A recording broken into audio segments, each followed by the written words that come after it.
So for Antares Scorpions, we have looks like 3 Cataphract, 3 Deltas, a Cicada, 4 Shadowhawks, 2 Jenners, and 2 Spiders. We don't yet have the drop deck for Smoke Adder, but we'll try I to get actually that. just got it. Okay. It is 1 Spider 5D, 2 5-starters, 1 Cicada 3M, 1 Blackjack, 4 Shadowhawks, and 3 Jagermax. Alright, so Antares Scorpion will be in the red, and Smoke Adder will be in the blue. Meg, your join me is frozen. There we go. Okay, now we we go. can see. Thank God. I was like, am I supposed to be spectating? Oh no, I've broken the cast. Oh, it's Okay, all yours now. Antares Scorpions does move up to the base, similar to what 228 did in the previous match. I gotta say, I think that's a really strong position. I think that it's hard to make a good push on it, and it's very well covered from sniping. So, I gotta say, I favor that position.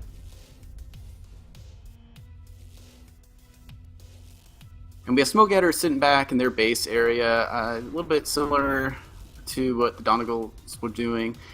They pushed up a little bit towards the end of the Citadel with their lights. Now that might get within some turret damage range. Basically some early arty strikes going down on that pocket area.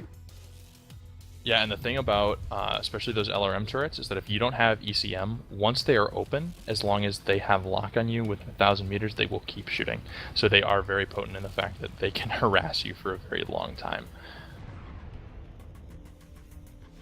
This is interesting because this Jaeger mech here for one of the Smoke Adders is 4 machine guns, 2 Ultra AC5s, and 2 medium pulse. So this is a brawl deck. This is not this is not sitting back shooting with Gauss. So I wonder if they're going to try to go for a quick push at some point. Yeah, and I think that if they're going to, they're in the position to do it. They've got Citadel. I can't tell if they're taking shots on turrets, but it looks like they're trying to bring those turrets down a little bit, make sure that there isn't too much resistance when they push in. And they can't.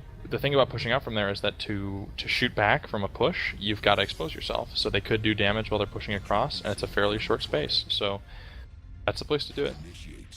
In response, Antares Scorpions has pushed back down about most of their mechs down towards near their base, including their Jenners and Shadowhawks and Spiders, while their Cataphracts are still sitting up top trying to get shots away.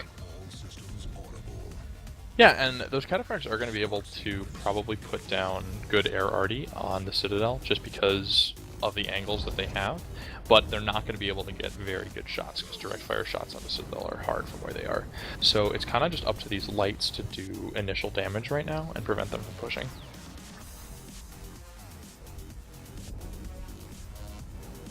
So we see the 3 medium laser AC-20 out of the 2D Shadowhawks, which means there's a mix of brawl and range going on right now with the Antares Scorpions. And if they're fighting a full brawl, that's why those Cataphracts can still get their damage off and hopefully whittle them down enough so that during the push, they will be doing alright.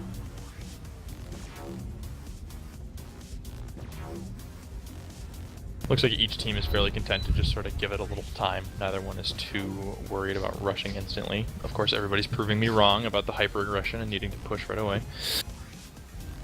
And you see, the Cicada 3M Nautilus Command is sitting up there with the Cataphract 3Ds, perhaps providing a little ECM coverage, but he's also, I think, a 2 PPC config. So I like with the Raven that with the last match, it does help provide a little bit of stealth ability on those snipers, as well as perhaps protect them with that stealth from arty strikes. Yeah, and it doesn't look like there's been a significant amount of damage on either side. I think the lowest mech is Mensch. I'm not sure what he's in. Looks like he's in a Shadowhawk. 2 peeps and an Ultra AC5. Not too much. Right leg red, that could hurt later on, but it's not too bad. Spread out pretty good. Yeah, that might hurt in a brawling situation, but for now it's pretty negligible, especially if he's jump sniping well. Looks like we're seeing a bit of movement off the Citadel up towards C4. But and one of the Embers is down major. an arm. Oh. That's interesting.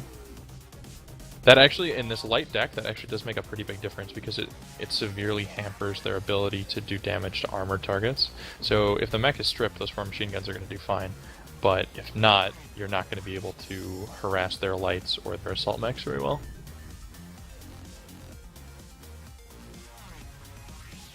So now you're on Antares Scorpions. You know at this point that you have the Cataphract 3Ds, and you might have picked up at this point that they got Brawler Heavies. What are you thinking about trying to do? Well, I mean, if you know that they're going for a brawl, I guess from that position, I feel like you can probably push down to your base fast enough. So I guess I would just keep going with the position they're in. They probably feel pretty confident about their trades. Yeah. I mean, I guess that's what I would be doing. It doesn't appear like the opponent is getting a ton of like great shots on them or a ton of damage on any of their mechs. So I think that they're happy to just kind of hold back, take some good shots, be ready for the push, and not make any mistakes. I really wish I could see what Mango's got in his Jenner K. I'm guessing he has 2 PVCs, but he could be 2 ER large as well.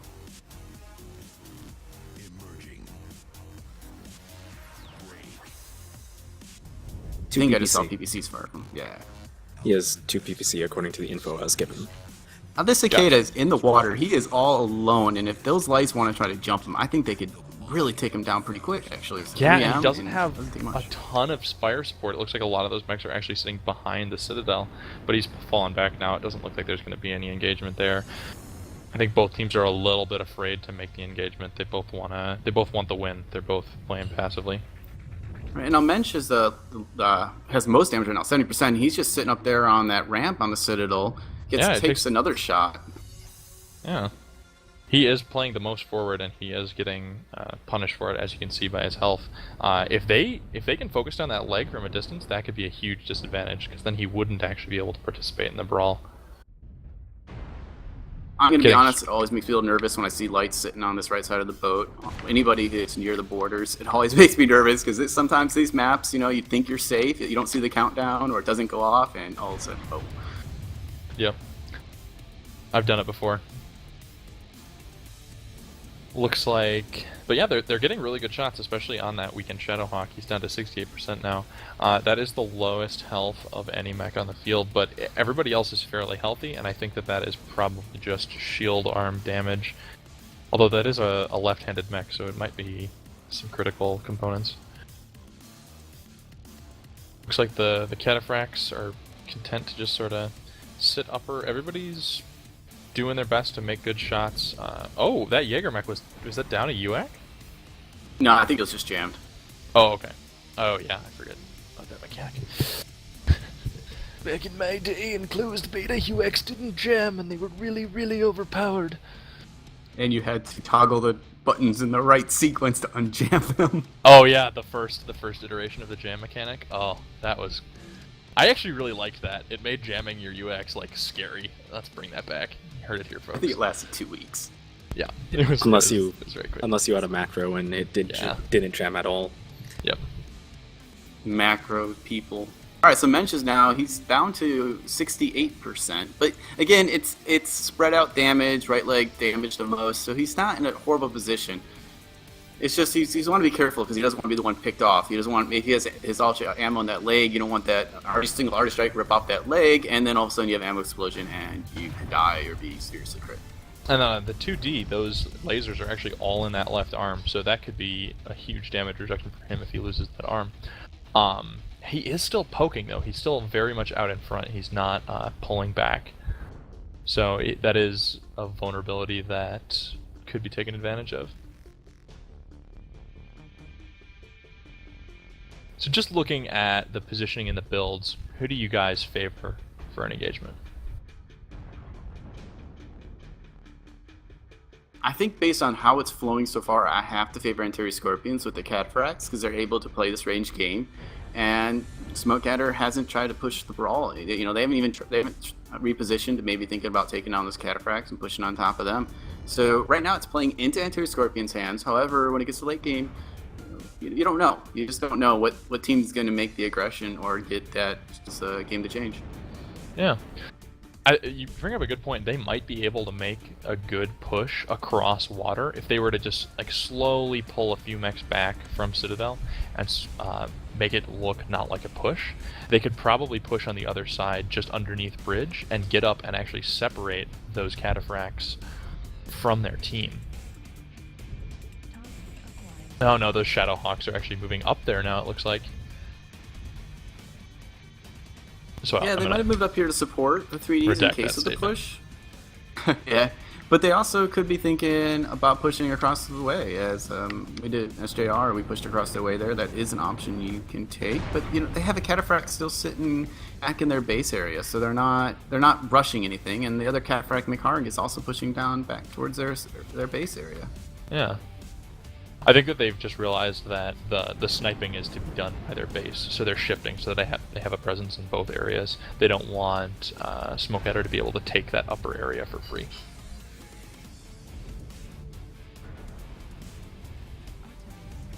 Still pretty healthy all around. A couple mechs dropping down into the 70%, but that can just be shield arm damage and stuff like that. So it doesn't actually mean that they're out of the fight or even in danger of dying. Those Jenners are still poking from boat. I think both teams are probably just going to hold until they feel like they can get the advantage in a situation.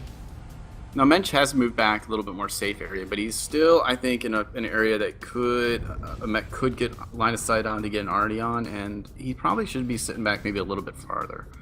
He's still one of the more forward mechs in the team, and when you're the lowest 60% damage, even though you have that range set up, and you might be one of the few mechs that does have that, you see those 4 Cataphracts, and you're not going to out jump snipe 4 Cataphracts. You're not going to out damage them from that range.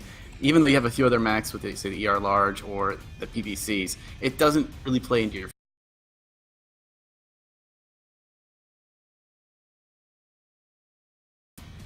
Yeah, I think that the problem with waiting with a brawling composition is that you're going to take way more sniper damage or sniping damage than they are. So the longer you wait to push in with a brawl deck, the more you're at a disadvantage. Oh, it looks like there are a couple spiders up by landing pad, maybe getting a little bit of scouting. Yeah, it's a spider and an ember, but there is a spider, a Jenner, 2 Jenners, and a Cicada 3M for interior scorpions sitting up at their base. Now, one problem, you could get a little bit stuck in these positions because you just can't really figure out what to do. Where is the vulnerability? You're trying to find it, but you don't really see it, so and you don't want to risk it. It's a quarterfinals. You don't want to risk it too much on an aggressive push unless you feel pretty comfortable. So teams might get a little paralysis. Yeah, and I think that the lights from Smoke Adder could actually be in a dangerous position. The 4 lights on the opposite side could make a pushover and take him. I'm not sure how close, what kind of decks those are, though. I'm sure a couple Jenners could probably make easy work of a spider and an ember, though. One thing Well, that one ember too is missing 2. Oh, that's right. Ahead, that one ember is missing an arm. One thing I'll note about this is that it's not necessarily a positional disadvantage for Antares Scorpions that Smoke Adder has to look for. It's the drop deck they have to be aware of, because the Scorpions are running the Cicada and 2 Jenners, both with 2 PPC, and they have 2 Spiders with ER large and 2 mediums. And when it comes down to a brawl, there is not enough sustain there for that to be a powerful light lance.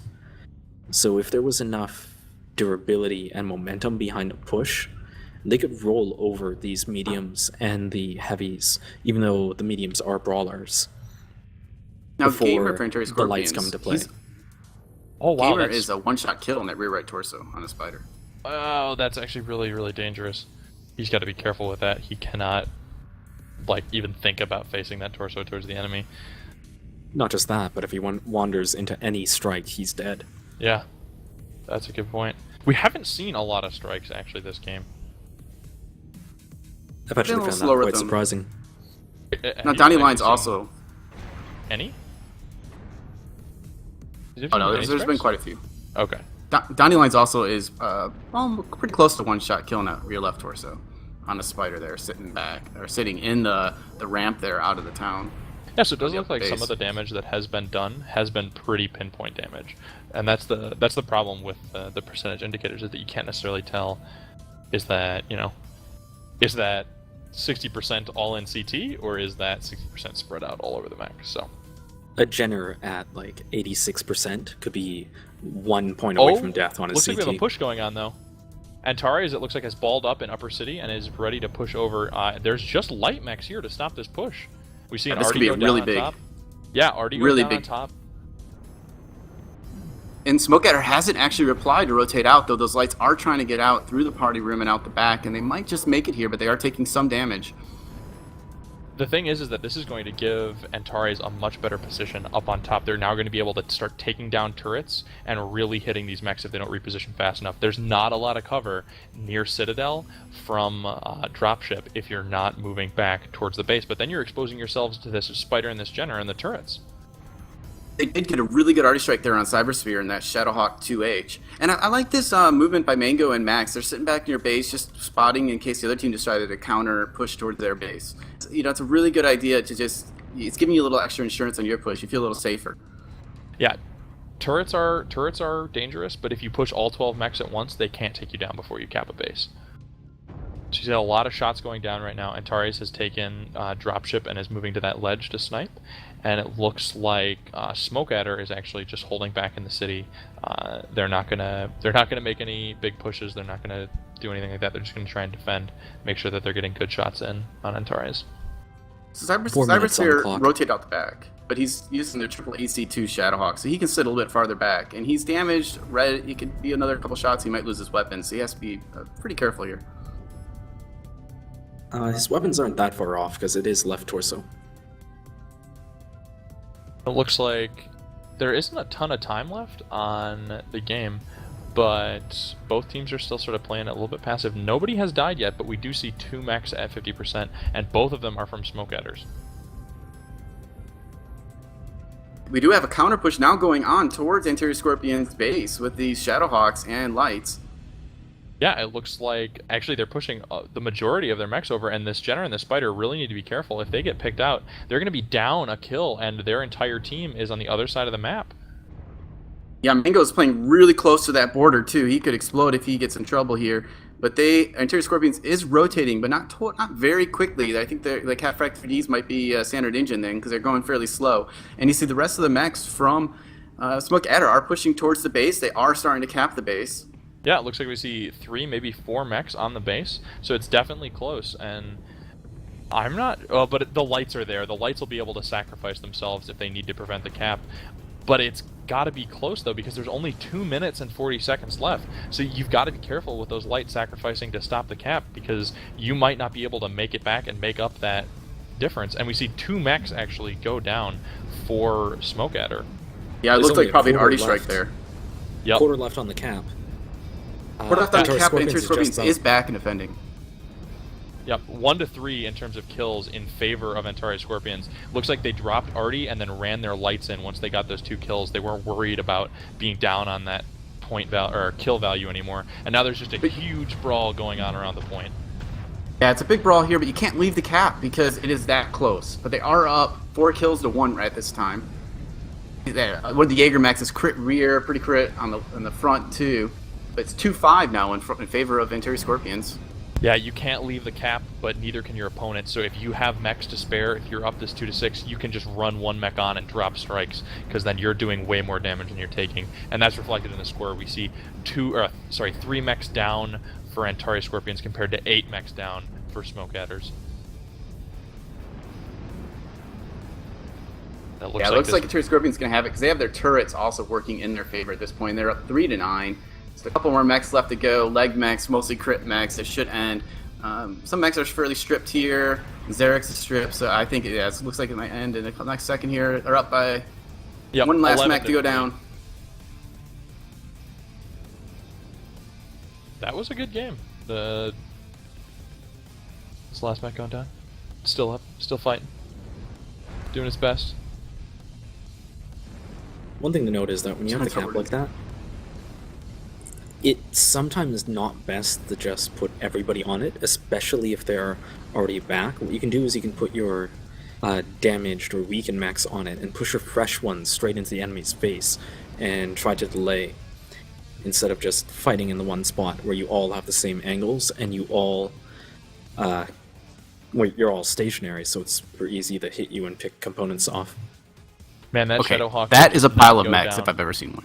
That is a pile of mechs. That last Shadowhawk would not go down, but it looks like the game is in fact over, and Antares Scorpion takes the win.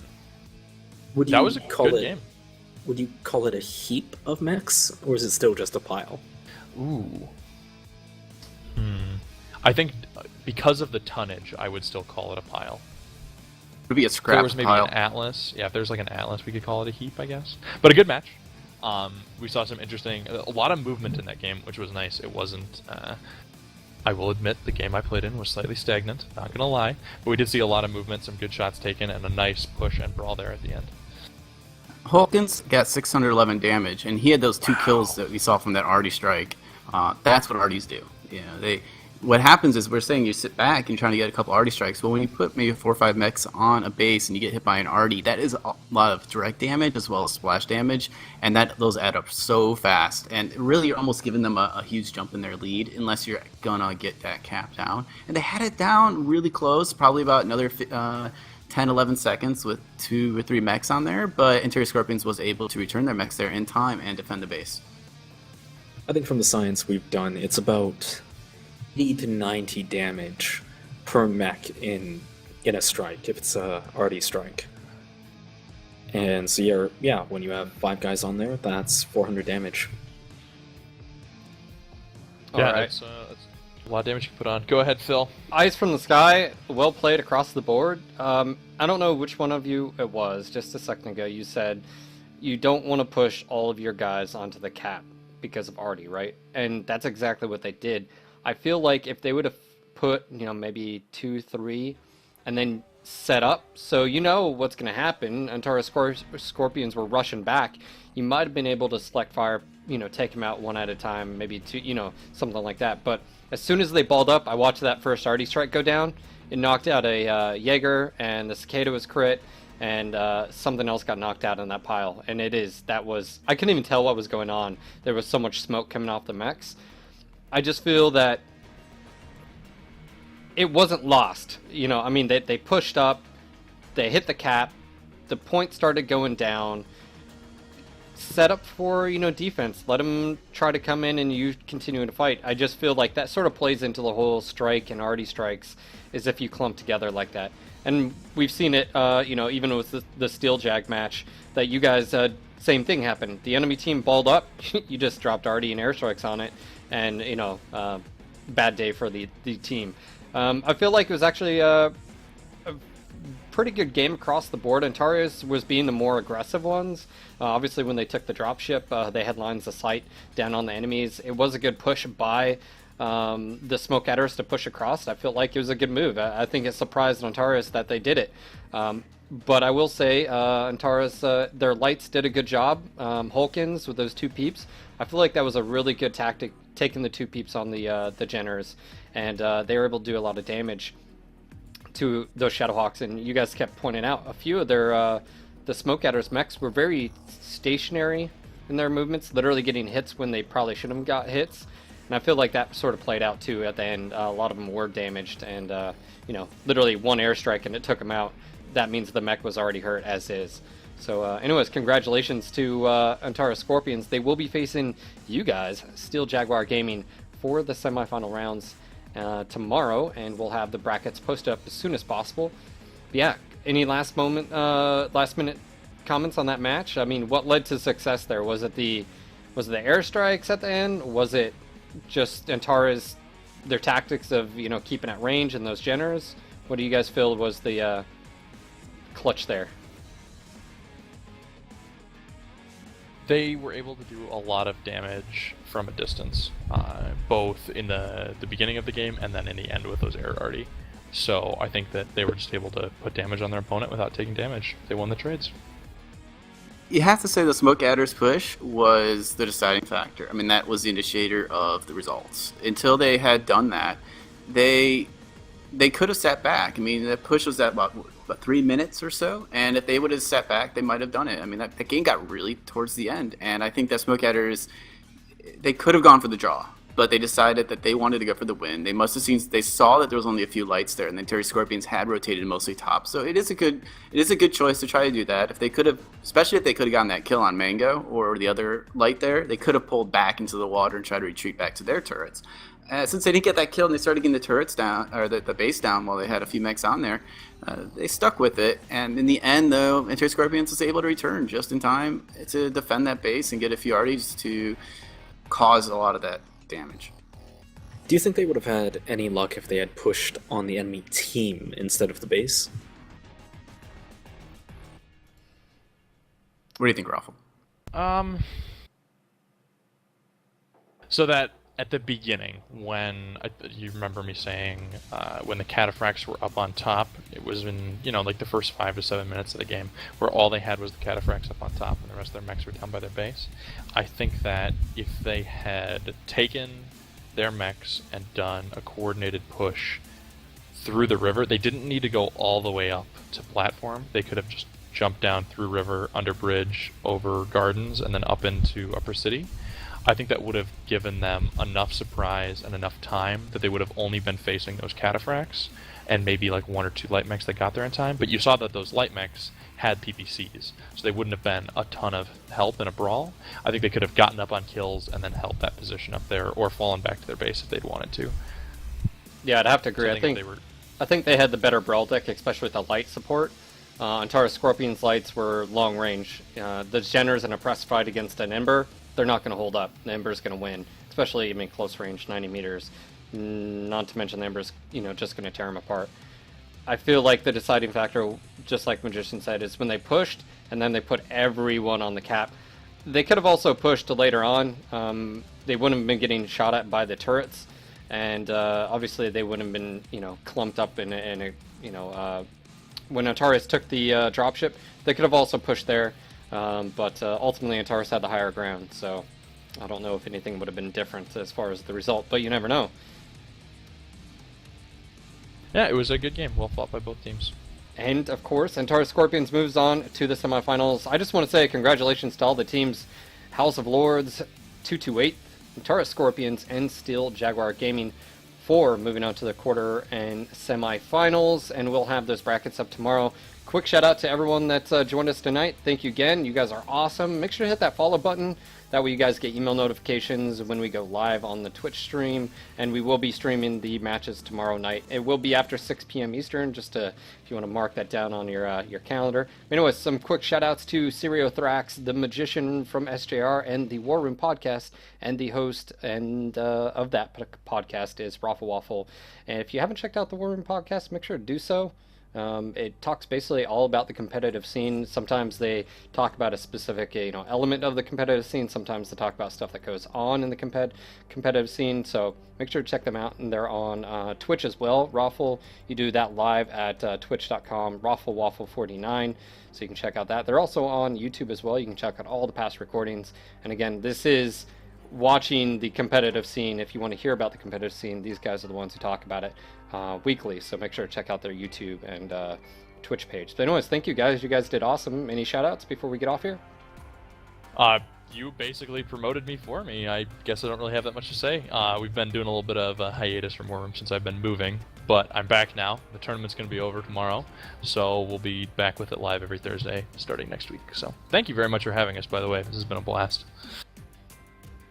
I just want to say, if anybody wants to check out some more matches, we have SJR vs 228 going on in Merrick Civil War. It's going to be a restriction-filled drop at 9:30 p.m. Eastern. You can check it out at twitch.tv/Steel Jaguar Gaming. Wait, I thought we were playing SWK. What did I say? You said 228. Ah, it's SWK. Because Panic's gone, and I was like, I'm playing you guys tonight? Nobody told me. Well. Got you on my mind. Gave See him you a in the panic finals. attack. All right, and again, thank you everyone. You guys are awesome. Make sure to check the brackets. I'll be posting up the results and these matches. Just a heads up too, if you are watching for the first time, this is the alpha spectator cam. We've literally sat down and created a full feature list. I've also got the input from Siri and Raffle as well. That has been passed on to PGI. They are fully aware of it, and you should see some of those features being implemented in the near future. Obviously, again, we understand that there are some issues, visibility of gameplay, functionality and stuff. There's a few times that I tried switching to the person, but it didn't work. But this is alpha of the spectator cam. There are huge changes coming that'll make everything a little bit better. So thank you for your patience. And of course, guys, you know, I just want to say awesome turnout. You guys, this has been pretty, I would say, not only interesting, but amazing watching the team dynamics, seeing the different loadouts. And today, especially, I saw mechs that I didn't think I would see. So anyways, congratulations to all those teams that have moved on. But we'll see you tomorrow for the semifinals and the finals match. This is Phil. I'll see you guys tomorrow. Until next time, Mech Warriors. Peace. Thanks for watching, guys.